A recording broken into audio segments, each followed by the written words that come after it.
I'll tell you what, Billie Starkz though picked up a huge victory against Riveter. Looking to continue that role this week. Riveter.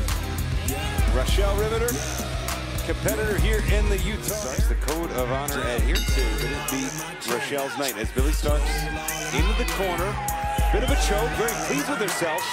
And on last week's minion training, Caprice, it appeared Lexi Nair was sort of taking the minion training a little bit better.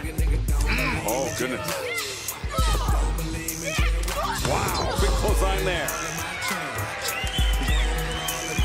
Looking for the star 10, no one home. Oh, that knee went right to the nose of Riveter. Oh, the star 10. On to Starkz. You better find the camera. Wow, look at this. Locking in. That crossface. Wow. The winner of this match by submission, Billie. Billie Starkz is learning a lot from Athena. Certainly is. A quick victory in aggressive fashion. And Athena actually looks pleased. Yeah, she said good job. That actually came out of Athena's mouth. She said good job.